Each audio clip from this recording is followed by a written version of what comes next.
Well, I'm going to throw our first question to one of our online guests, Mr. And I hope I'm saying this right again, Singamasetti. Are you with us right now? Hello?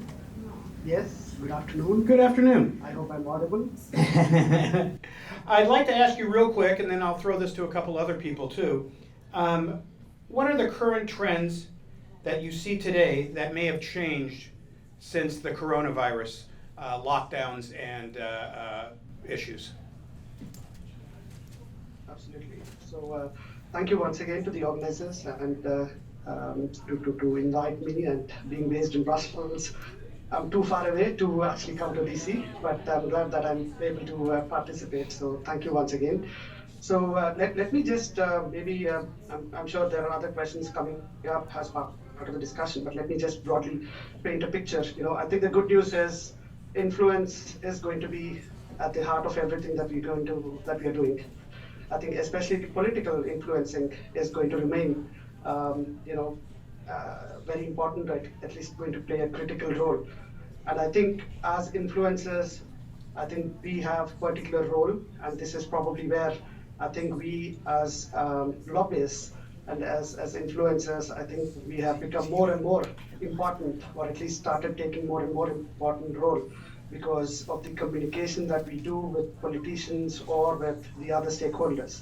So I think, just going back to your question very quickly, I think from COVID to now, I think what the European Commission or the institutions have been really focusing, and probably what will remain as part of their focus areas for the future, because they're all going into elections, as you know. All these 700 parliamentarian seats are up for elections in next couple of months here in Europe and across the Union as well. There are elections taking place.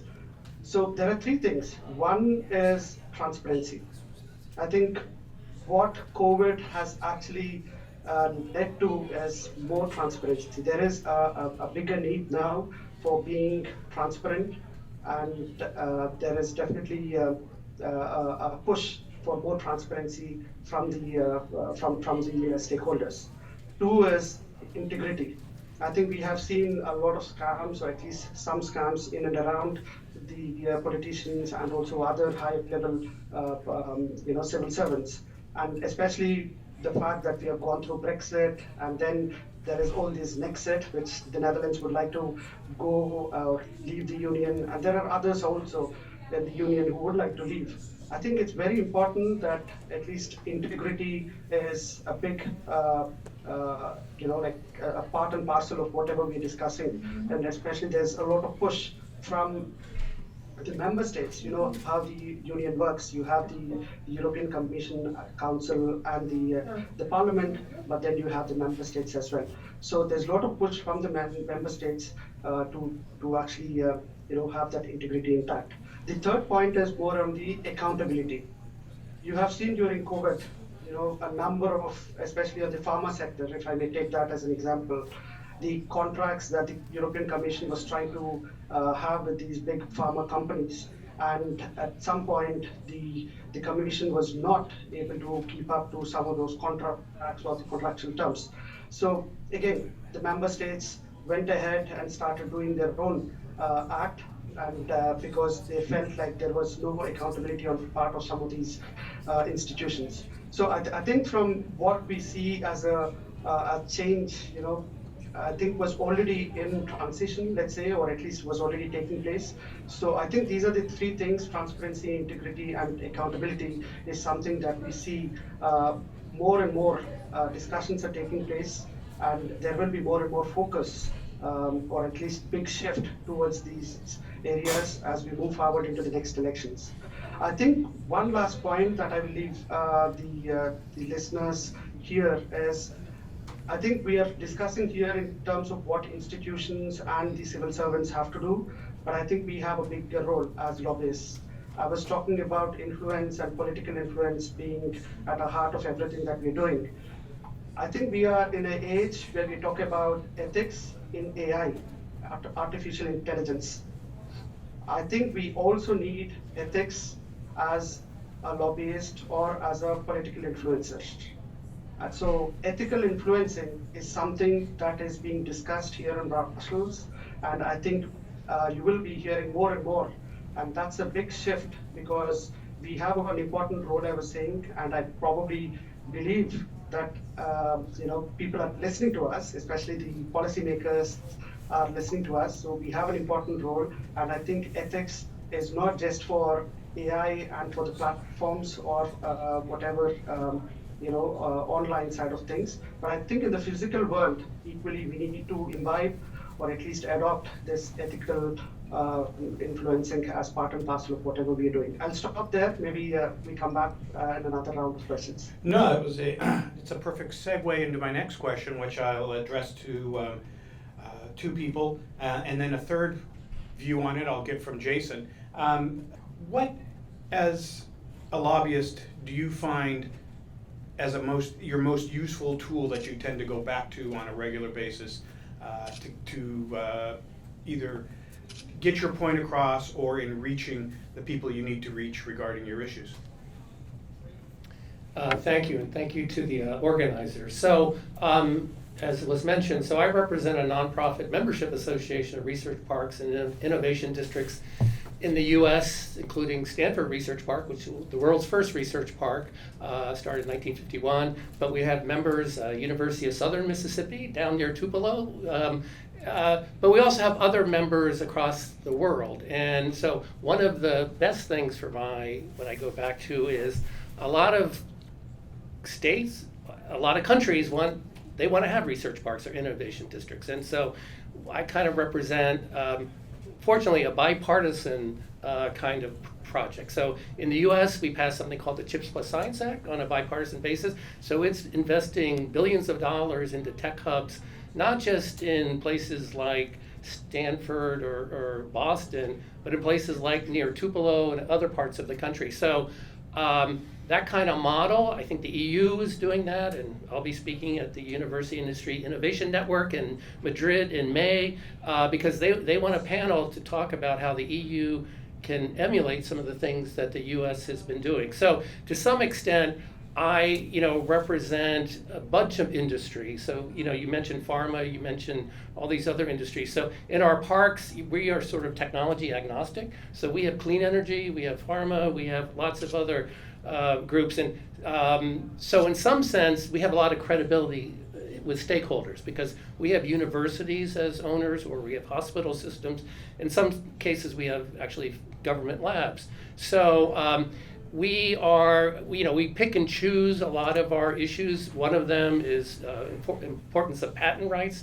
There's something called the VITAL Act in the US. A lot of other countries have emulated it, and I won't go into detail, but there's some pushback on that policy in the US. So we're working on topics like that. We want to keep to your point about what's changed since COVID, economic competitiveness for countries is still top of mind for most people, and innovation is part of it. And we see research parks and innovation districts as making countries more competitive. And just real quick, we won't delve into the Eastern District of Texas courts and all their patent rights. Yes. But just real quick, if you could, what do you find is the best tool to get your ideas across to the people that are going to be making these decisions of voting? Is it education, some sort of advocacy, or is it what most people sometimes think of as what lobbyists do, which are glad hand, buy cocktails for everybody, and sit around at a reception? Yeah. My association, we don't have a PAC, we don't have that kind of, but I will say, I used to lobby on behalf of the University of Maryland for many years on the federal and state side.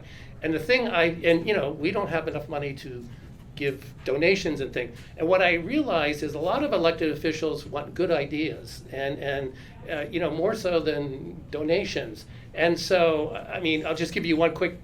We built an incubator network in the state of Maryland, and I had the idea, instead of it being in the university's each budget, it would be in our the Maryland Department of Commerce budget. And so I knew some people, and they were able to move this budget into the state budget. So it wasn't, a university didn't have to decide to cannibalize its own capital budget to build these incubators. That was a simple idea, but it created a whole incubator network across the state of Maryland. So what I find elected officials really want are creative ideas, and oftentimes I think people are reluctant to tell them, to give them those ideas, because what I realize is, a lot of us in this room or online, we're used to dealing with elected officials, but a lot of people are very reluctant to approach their elected officials. And I think it's our role for lobbyists to get those ideas, and we can help transmit them to the elected officials or to the executive branch, as it may matter. Great. And this is for Mr. Shelton on basically the same thing. You, as a political appointee, are coming from the other end of this.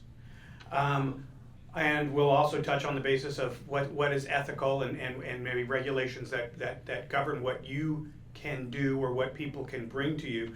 What do you find is the most useful tool for lobbyists bringing issues and things like that to political appointees or members of Congress or the executive branch?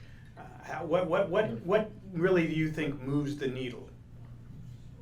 I think the comments that were just made were very poignant and very accurate.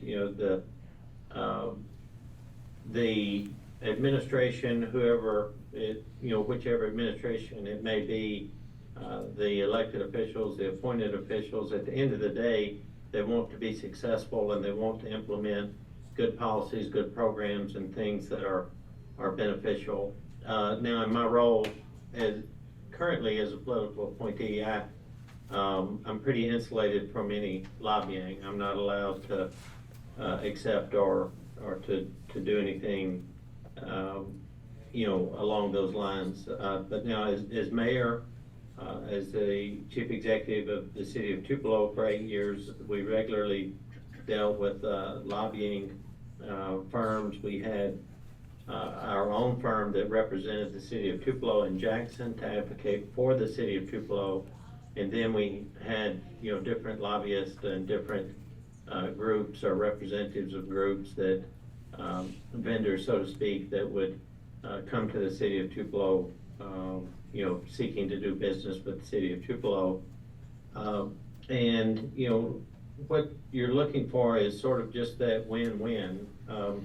Some of the engineering projects, for example, they can come not just with the good idea of how to, do a great project, an infrastructure project in your city, but also to help with the grant writing or find a funding source to help implement that infrastructure project in your city. So, it's just part of the system, and there's a lot of positives to it. The advocacy, connecting the right people to make a project successful. Those type things. At the end of the day, the elected official, they have their beliefs and they have their core values and they have their constituency. They know the politics of the situation. They know whether they're going to be on the right side or wrong side of the politics, so to speak, with the project. But the different groups, the advocacy groups, they can help create win-win situations where good policies get implemented that ultimately help the citizens. Looking back at some of the things when you were mayor and currently things that you see when issues are brought forward, and we'll have a couple other people comment on this. How many times does it take to carry out a dialogue on some regulatory changes in discussions in order to properly educate a regulator or also a legislator or their staff? Is a leave behind enough? Is a couple meetings needed in order to do this? Is it the elevator pitch on the way to the floor? What do you find as the most effective means, and how many times does it need to take to get your point or a point across to the people making decisions? Yeah, and again, I need to emphasize, my current role, I don't. That's not part of my my job, and I don't have any of those engagements. We've But got as- you covered as mayor, ethic-wise, we'll cover you. As mayor, you know, I would kind of say a little bit of all of the above. You know, it just depends on what it is. Sometimes there's something simple that could be the elevator pitch, so to speak, but the more common, the norm, I would say, would be long-term engagement, developing a relationship, and then really exploring the nuts and bolts of whatever the proposed project is.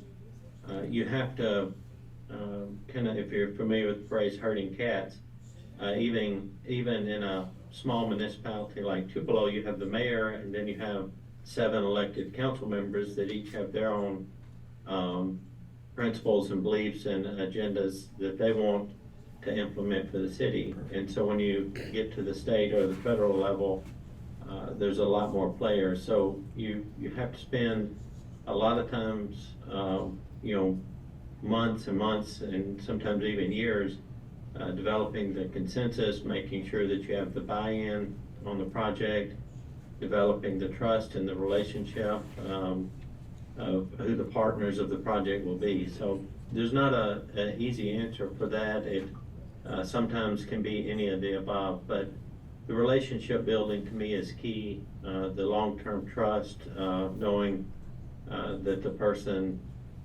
has the integrity that is needed, that you can rely on them when they say something to mean it and to follow through. Because at the end of the day, everyone wants to be successful. Everyone wants to be able to tell their constituents or their fellow board members or fellow legislators, whoever it may be, that it's a successful project. Perfect. Mr. Singh Massetti, real quickly, we mentioned on the idea of personal connection. Real quickly, if you could, how long do you usually take to build these personal connections, and how long does it usually take to present information to get a bill passed? And if you could do that real quickly, give me a quick answer. I know those aren't quick answers, but we'll try.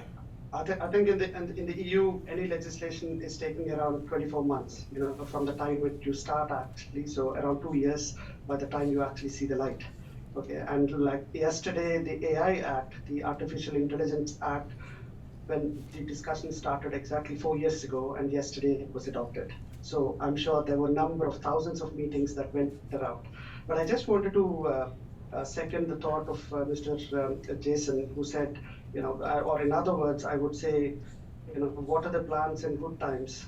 And this is exactly what has helped us during the COVID, because I come from the transport sector, okay? So nobody thinks of transport except for the fact that we all use transport. We are kind of taken for granted that people working in the transport sector, irrespective of which mode of transport you're talking about.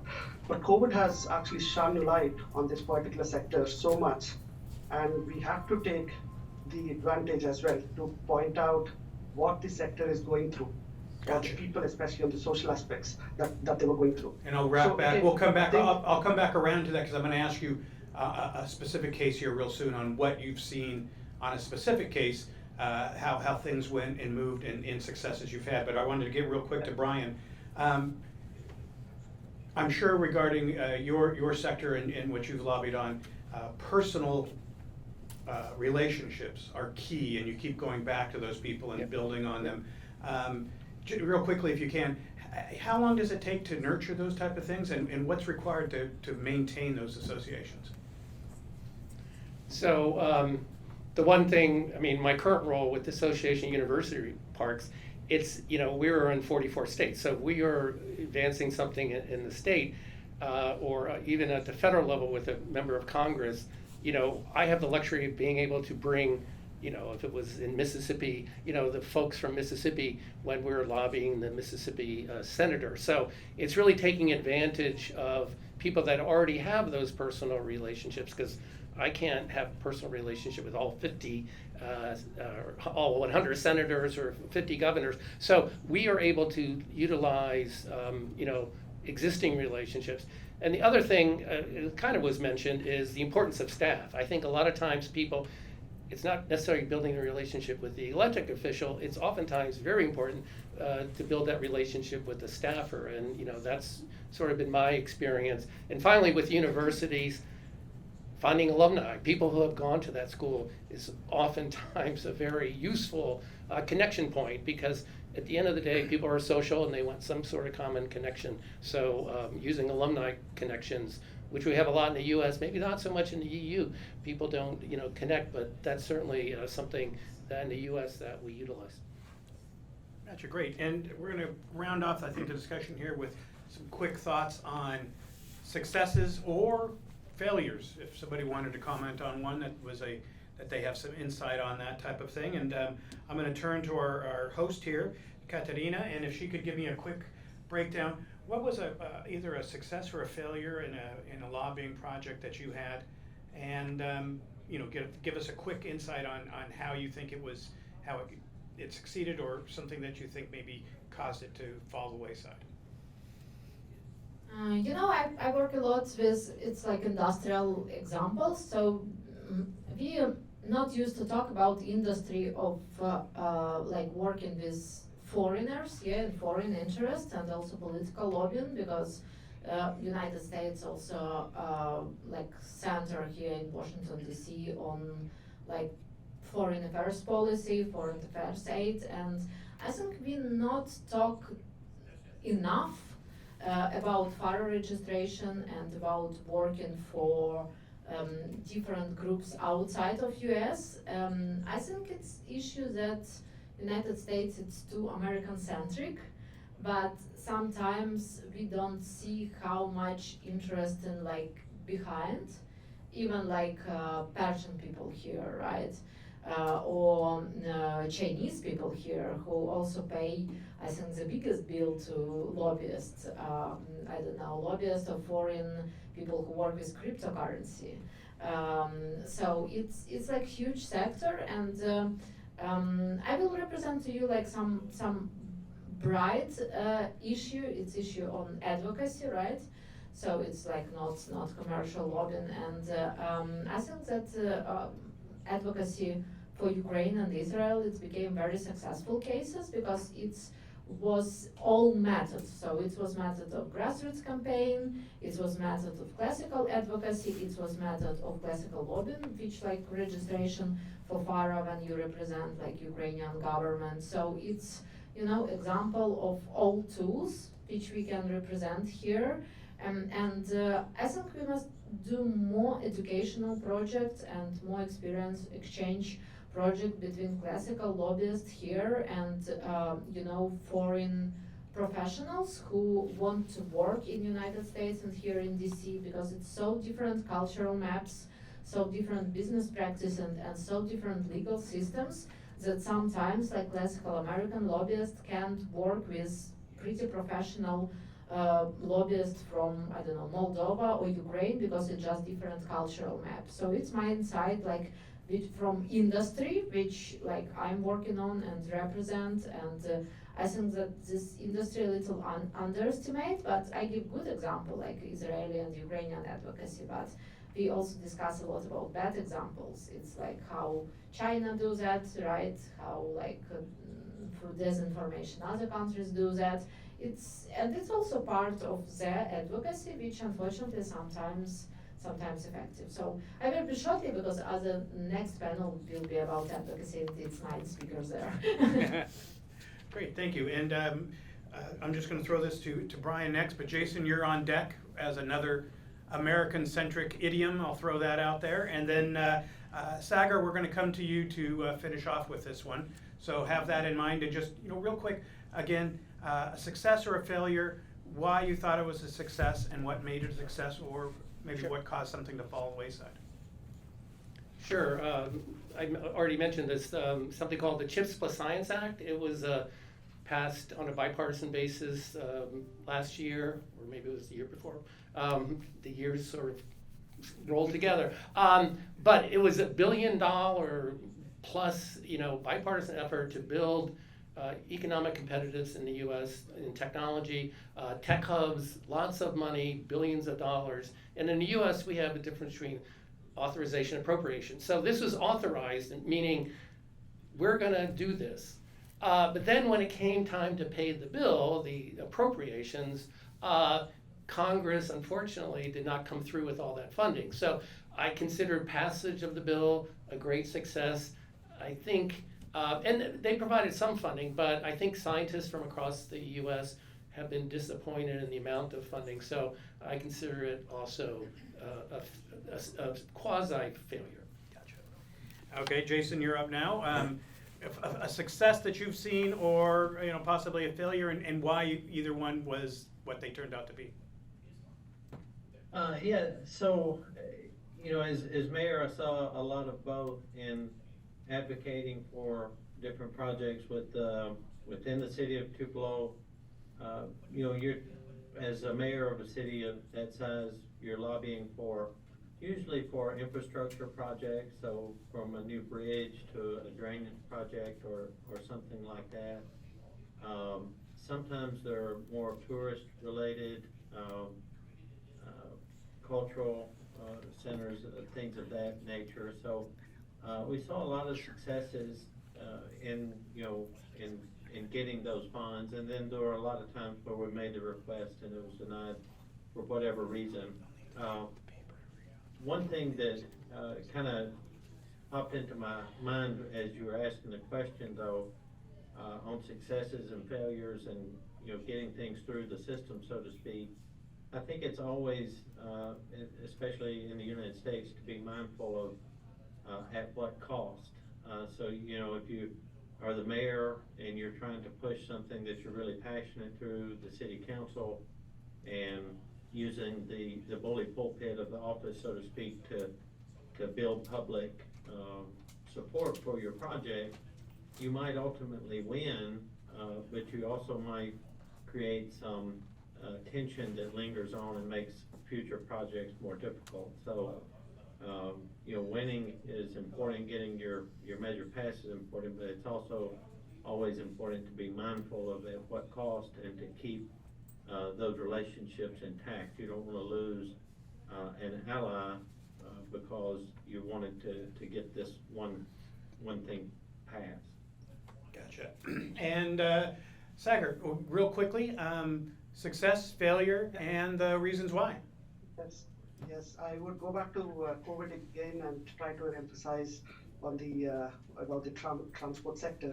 So I think the good part or the success story there was the fact that we were able to raise the profile of the transport sector and what they were doing as real heroes, because in those times when everything was shut down, they were the only one on the streets bringing us medicines and food into the market on the shelves, okay, to put it simple. So it was a great story. I think as lobbyists, as someone who were able to communicate with the policymakers to the staff, we did a great job there. I think, and they needed that expertise as well. So absolutely a success story.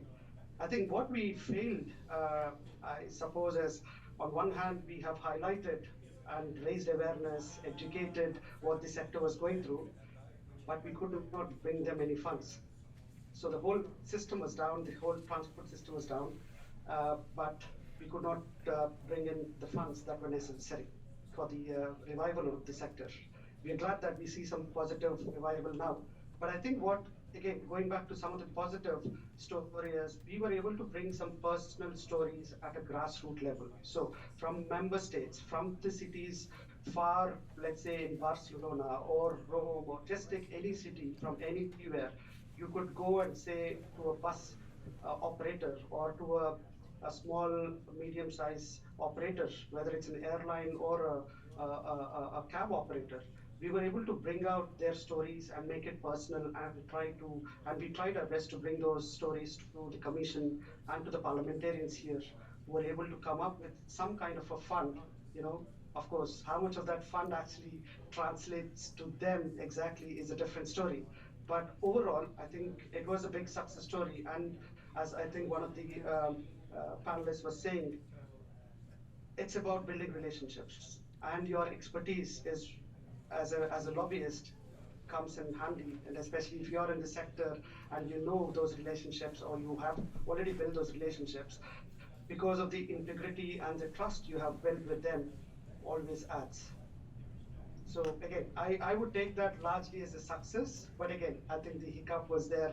Like in any other story, whether it's chips or anywhere, I think funding is always a big. It seems to be a universal aspect. Of course, Brian had his discussion on the same thing. I'd like to finish off with making a couple comments on my own. First to you, Sagar. You should watch and read up on statements made by a Teamster named Jimmy Hoffa. He was fond of saying, if you're wearing it, if you ate it, if it heated your home, it was transported to you. So he was big on fighting for transportation rights and the people that were doing the transporting. I think I'll just close and I give everybody something to look at no matter where you are in the lobbying spectrum.